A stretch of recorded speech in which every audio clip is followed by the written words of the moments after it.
عليكم كي دايرين؟ لاباس عليكم؟ هانيين صحه لاباس، نتمنى تكونوا بخير وعلى خير وباحسن الاحوال. شكرا لكم كاملين، شكرا الناس ديال تيك توك اللي التحقوا بيا على اليوتيوب، شكرا بزاف بزاف بزاف. وما نطولش عليكم، ندوزو مباشره الفيديو. واللي شاف اول مره هاد القناه ما ينساش الاشتراك، ضغط على الجرس باش يوصلكم كل جديد، تعليق زوين ومحفز، ولايك من طبيعه الحال، ويبارطاجي لو ماكسيموم مع كاع الناس باش تعم الفائده، ويعتبر من هذه القصه هذه أنها فعلا كتستحق النشر وكتستحق صراحه يعني تعاود، لان فيها واحد العبره جميله جدا قارضت في الوقت ديالنا. يلا ندوز مباشره. السلام عليكم ورحمه الله تعالى وبركاته. القصه ديال اليوم كتعاود على حميد وعلى حوريه. هاد الجوج ديال هاد الكوبل هذا تلاقاو مع بعضياتهم بالصدفه. كان حميد هو كيعيش في الديار الايطاليه، مشى للمغرب في العطله، فاذا به جالس مع صحابو، وحوريه دايزه في الدرب ديالهم. كيسول صحابو يعني عادي تلقائي شكون هي ديك البنت، قالوا ليه راه بنت فلان اللي يلاه عاد سكنوا وما كايناش واحد يعني عام ونص باش سكنوا جيران جداد. ويقول لي يعني راكم عارفين رجال بعضياتهم كي دايره مدرا. قالوا لي صراحه دريه ظريفه الله يعمرها دار، ما عمرنا شفنا فيها شي حاجه، وناس عائله دراوش. فحميد ما كيتعطلش، في نفس النهار كيمشي كيهضر مع مو، وقال لها فتحه في الموضوع، قال لها ماما راه الويده راه انا كيعرفاني بان انا كنقلب على شبت الناس، وراه بانت لي واحد البنت راه كيقولوا عليها حوريه، وقالوا لي الدايره ساكنه حدانا. قالت لي عرفتها بنت فلانه. قال لها هي هادي. قال لها ما عافاك الا كان ممكن زعما شوفي لنا معاها، الا ما تعرف يسخر الله تعالى ويكون هذا هو المكتب ديالي. فالام طبيعه الحال فرحات بحال اي امهات، راكم عارفين امهات ولادهم كيكونوا في غربه كتمنى امتى تشوف وليداتو وامتى تشوفو مزوج، فما تاخرش بطبيعه الحال. عيطات لواحد الجاره ديالها، هي اللي عطاتها النمره ديال الام ديال الحوريه، واتصلت بالام ديال الحوريه وفتحتها في الموضوع، واتفقوا على واحد النهار باش يمشيو ويهضروا. عفوا. من بعد بطبيعه الحال ما الام ديال الحوريه قالت لها بلاتي ما نقدرش نقول لك النهار حتى نشوف مع الوالد ديالها. فعلا دازت واحد اليومين وكتعيط الام ديال حميد، كتعاود تعيط للام ديال الحوريه باش تعرف اشنو دارت، وقالت لها راه ان شاء الله الرحمن الرحيم راه حتى الوالد ديال الحوريه راه سول على ولدك وراه قالوا ليه يعني على الخير، ونتمنى من الله تعالى ان الدراري يتفاهموا، فإلا بغيتو ان شاء الله دوزو نهار السبت. فعلا داكشي اللي كان. حميد كان فرحان بزاف، الام ديالو كذلك. حميد علما انه ما كاينش عنده خوت وعنده خو واحد، ولكن في الديال الكنديه ما قدرتش يجي. المهم جا مشاو داك النهار وجدوا داكشي اللي قسم الله، شويه ديال الشوكولا، راكم عارفين التعاليد يعني التقاليد المغربيه، الورد هذا. المهم مشاو. المفاجاه الكبرى هو انه ملي دخلوا كيهضروا على يعني يتفقوا مع بعضياتهم بعد طبيعه الحال العشاء والاستقبال الحار اللي لقاوه من طرف عائله حوريه. يعني الدراري شافوهم بانهم توالموا، كان واحد يعني كان واحد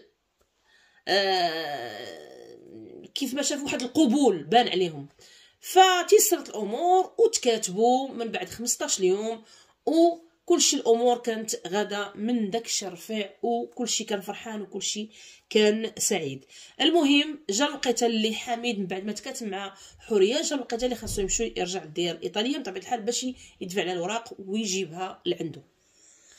وفعلا داكشي اللي كان. فبقاو على اتصال المده كامله ديال باش الوقيته اللي كان كيصاوب حميد الوراق بطبيعه الحال صاوبهم ليها، والحمد لله تيسرت الامور وجاب مرتو عنده، وبدات القصه من هنايا. علما ان كان حميد يعني انسان سلاري عادي، الاب ديالو كان ميسور الحال، وكانت العائله ديال الحوريه هي يعني عائله عاديه يعني ما خاصهمش وما عندهمش، ولكن يعني اتفقوا بعضياتهم على انهم ينساو داكشي اللي عند والديهم ويبداو من جديد. وداكشي اللي كان. اتفقت حوريه وحميد على ان كل واحد غادي يخدم ويكافحوا مع الوقت باش ما يضيع. فحميد بقى خدام في خدمته، وقلب الحوريه على خدمه، وبقاو خدامين كيتعاونوا مع بعضياتهم، فعلا كيجمعوا تبارك الله وصل عن به يعني وفقهم الله تعالى. قدروا انهم مع الوقت بطبيعه الحال بعد مرور السنين شراو واحد المحل عيس غوار، كانوا كيبيعوا فيه المواد الغذائيه يعني داكشي اللي كيجي من المغرب. شويه عاوتاني بحكم ان حميد كانت الحرفه ديالو الجزار، فكان ديما عنده الفكره انه باغي يدير محل ديال الجزاره. فاقترح الفكره على حوريه وقالت لي علاش لا، تعاونوا بقاو داروا واحد لوبجيكتيف في الحياه ديالهم، داروا واحد المخطط ووصلوا ليه. مده ديال يعني 4 سنين، ودحلوا محل كبير ما شاء الله ديال الجزاره، ومن تما بدات القصه ديالهم. يعني الخير الحمد لله، ربي سخر لهم في كل شيء. الخير ربي نزل عليهم. ولدوا تبارك الله، وصل عم بيه الوليد الاول والوليد الثاني وجوج بنيات، يعني هما 4 الوليدات. فالامور كانت كلها تمام، والعلاقه ديال حميد وحوريه كل شيء كيهضر عليها، لان كان واحد الكوبل غزالين فنين كيحمقوا ومفاهمين واحد الدرجه ما تصوروهاش، كانهم يعني اكثر من زوجين، كانوا اصدقاء، كانوا كيحبها بزاف حميد، وكان من النوع اللي يعني كيتهلا فيها، وكيبان داكشي حتى قدام الناس كيغير عليها، عزيزه عليه بزاف، كيتهلا فيها. ملي كتولد هو اللي كيتكلف بها، لان بحكم ما كاينش العائله. ولكن كما كان الحال استطاع انه يجيب الوالده، مره كيجيب الوالده ديالو، مره كيجيب الوالده ديالها، والامور غاده بحال هكاك. وكانت يعني معيشه طيبه، وكانت موده ورحمه بيناتهم الحمد لله، يعني ما كان حتى شي مشكل. فكانت حوريه من بعد بشوي بشوي بدات كتربط علاقات مع الناس، مع العيالات، مع يعني الناس كيعرضوا لها كانت كتمشي هكا العراسات، السبوعات الى اخره. وهي حامله بالطفل ديالها الخامس ما شاء الله. تعرضت واحد العقيقه، مشات معروضه تبارك الله، وهي يعني كانت في ابها حله. صراحه كان مهلي فيها بزاف حميد راجلها، وممنوع لي يديها ويخاف عليها ويعيط عليها وفين هذه. المهم الناس كلها كانت منتبهه، والعيالات كاملين كانوا منتبهين لهذا الامر هذا. وهي جالسه كتهضر مع العيالات وكيضحكوا وكينشطوا. قالت لها المراه، واحد المراه قالت لها: راه بغيت نسولك واش هذاك راجلك ولا خوك؟ قالت لها: لا راجلي. قالت لها: راه حيت ديما كنشوف كتلبسوا بحال قال لي اللوان متفقين حتى في اللوان. قالت لها: حنا هذيك طريقتنا، وكيعجبني الحال نلبس مع راجلي ولبس بحالي بحالو. فهذه هو ملي كيشري شي حاجه كيشري راسو، كيشري ليا، وانا كذلك، والحمد لله. المراه كتهضر عادي مسكينه ما عليها والو، كتهضر فرحانه بالنعم ديال الله تعالى. وهذا هو الغلط الكبير اللي كيديروا اغلبيه العيالات، كتهضر ويتنقز وحده. قالت لها: انت ديما فرحانه بهذا الراجل؟ قالت لها: انت عاد اللي مزوجه هو اللي راجل. السيده كتفاجئ بان بهاد الهضره هكا باش تقولها لواحد الانسان اللي ما كتعرفهاش، وتهضر لها على الحبيب ديالها، ماشي على زوجها، وماشي يعني راه شي علاقه كبيره كانت بيناتهم. ما تقبلاتش بطبيعه الحال حوريه، وقالت لها: ما عندكش حق تهضري بحال هكا على راجلي، ومن حقها تدافع على راجلها. المهم كلمه من هذه تشاحنت الامور. هذيك السيده وسط الجماعه قالت لها: شتي داك الراجل اللي فرحانه به الا بقالك هانتي وهانا. صافي دازت الامور، مشات كل وحده مشات في حالها، بحال صافي نسات داك الامر. واحد النهار كيجي المكالمه لحميد بان مو مريضه في المغرب. بطبيعه الحال نزل بلا ما يفكر، لان مو كما قلت لكم كينعر واحد خوه اللي في كندا، داك صعيب عليه انه ينزل، والاب ديالو، فضروري خص ينزل باش يشوف اشنو كاين. وهذا منين نزل لقى الامور يعني صعيبه، ولقى الام ديالو مريضه بزاف. فكان يعني يتوجب عليه انه يبقى مع الام ديالو واحد المده، وبقات مكلفه حريه بالامور ديال الوزاره وبالامور اخرى باراليل في هذه المرحله كامله. فكانوا كيديروا يعني داروا ملاكات، داروا ديور، داروا تبارك الله فيلا، داروا فيرما في المنطقه اللي كانوا عايشين فيها. يعني بزاف ديال الامور مشاريع تبارك الله اللي وفقهم الله تعالى ليها. عنده الاخبار. المهم قال لمو قال لها: نمشي نشوف دغيا حوريه قربت تولد، نحضر ليها ونعاود نرجع. فعلا داكشي اللي دار، ما قدرش يخلي مرتو بوحدها، جا حتى ولدت مرتو وتبتها في دارها، وقابله واحد 15 يوم مسكين، ورجع. يعني انسان طيب واحد الدرجه ما تصوروهاش. فرجع لعند مو وبقى معاها. الناس يعني الطباء كيقولوا ليه راه حالتها شويه صعيبه، كان طلع لها الصدر الرجل ديالها مابقاش كتقدر تمشي بها، فكان صراحه حالتها يرثى لها. فبقات تما الامور، ها هو مع مو هنا لهيه شويه. بدات المده كطوال بيناتهم، وداك البعد بدا كيدخل بيناتهم. يعني وزياده لان لاحظت حوريه بان الراجل مابقاش كيعيط لها كما كان، مابقاش كيسول فيها، علما هو كان كيتابع الامور بسيطه ديالهم، خص يسول عليه، يسول على ولادو، يعرف شنو كاين. بحال بدا كيهملها. هي انتبهت الامر، ولكن قالت لها: راه مسكين مع مو ما دات ما جابت. بقات الامور مده ديال 6 شهور، حتى لواحد النهار قالت لها: خصني نعرف شنو كيعيط. عيطت عليه، واجهته بالامر، قالت لي: ما كوليتي بحال هكا ما كتعيط. جاوبها بواحد الطريقه اللي ما موالفش كيجاوبها بها. قال لها: شنو راه المرض ديال امي وهادي تيما. قال لها: واش نبقى انا مقابلك ورانا عييت وانا هادي؟ هي تفهمات وقالت: مسكين راه راجل مقابل مو ماشي سهله، واخا انه كيجيب ليها مراه وهي اللي كتغسلها، ولكن راه هو اللي ما قدرش يخلي مو ويرجع. ما عليناش. واذا به يعني الطريقه الهضره ديالو معاها ما هياش، راه مده ديال 19 عام هما معاشرين، ماشي هي هذيك. فقالت بلاصه نعيط لواحد الجاره هي اللي غادي تقدر تقول لي شنو كاين.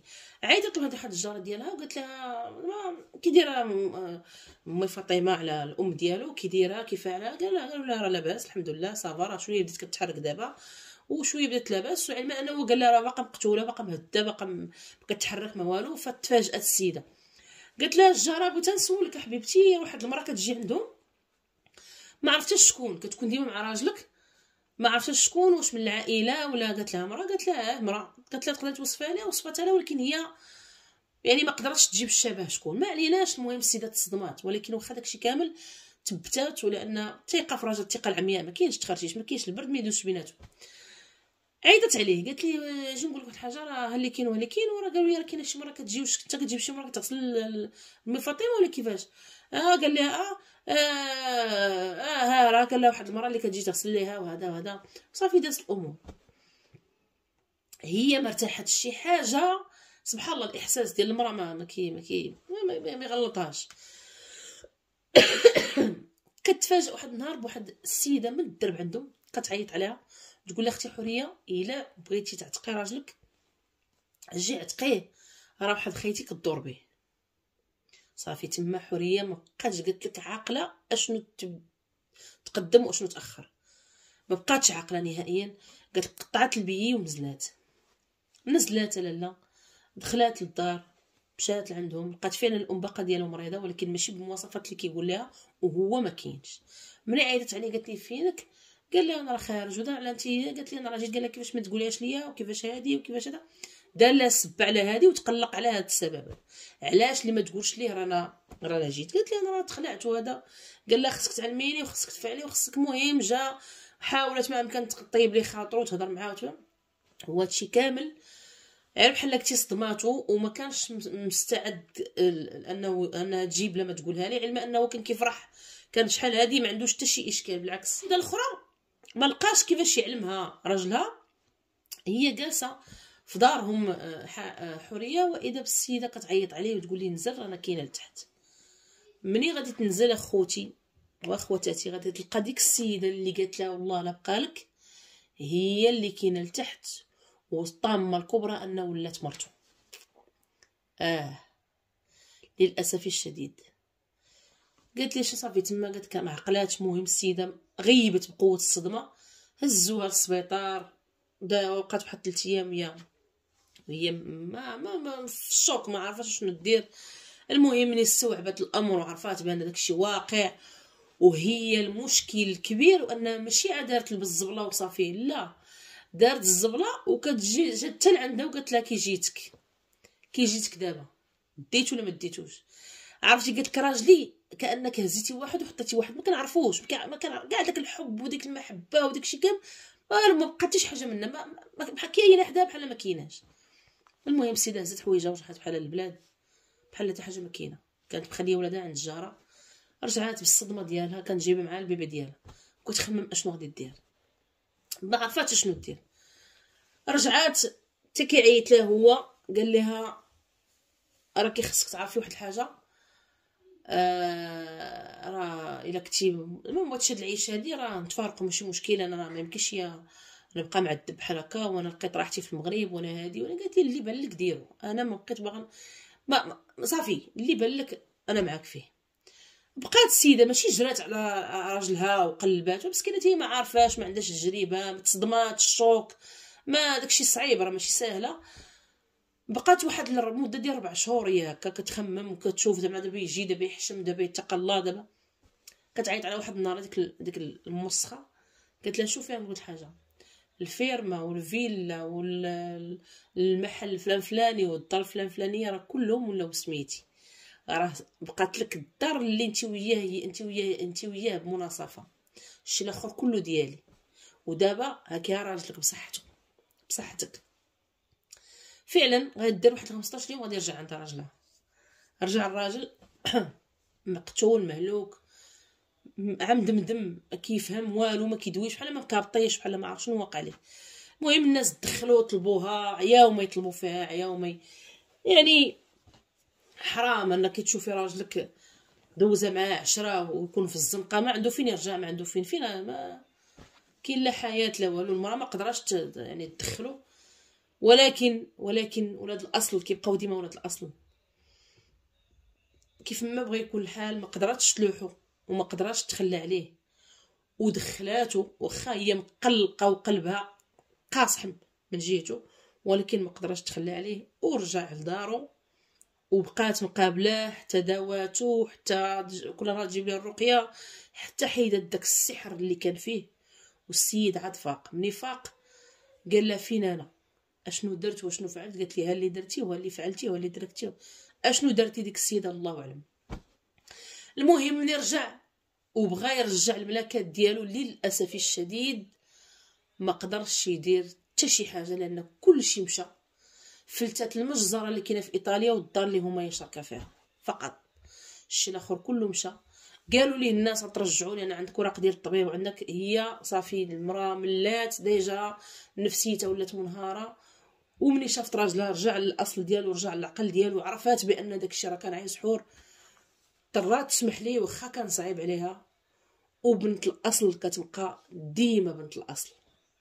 وهنا فين خاص الواحد ملي يبغي يتزوج يعرف اشنو ياخد، وعيا ما يطلب منا السماحه. ويعني صراحه بحال قلتي هو براسو بحال تصيد، ولكن هنا فين خاص المراه تعود تجمع فمها وتعود تسكت وما تبقايش هكا تدوي. راجلي كيدير ليا، راجلي كيفعل ليا، راجلي كيترك ليا. راه ما عارفاش راسك مع من جالسه، ما عارفاش راسك مع من جالسه، وما عارفاش راسك شكون هي ديك خيتي اللي حداك، واش هي انسانه قلبها طيب وكتخاف الله، ولا انسانه حسوده حقوده. راه الواحد الله سبحانه وتعالى جميل ويحب الجمال وكيحب يشوف النعم، اثر النعم على العباد ديالو. ولكن شكري الله تعالى، ماشي تعاودي الناس عليهم. راه باينه انت كيفاش دايره، بلا ما تبقاي التفاصيل ديال الحياه ديالك تنشريها بين الناس. فكنتمنى هاد القصه تكون موعظه ليك وموعظه لكاع الرجال وموعظه لكاع العيالات. نتلاقى بكم في فيديو قادم. الا عندكم شي قصه بغيتوها تعاود خليوها ليا في الكومونتير، اولا دخلوا عندي الانستغرام وتما للحديث بقيه. السلام عليكم ورحمه الله تعالى وبركاته.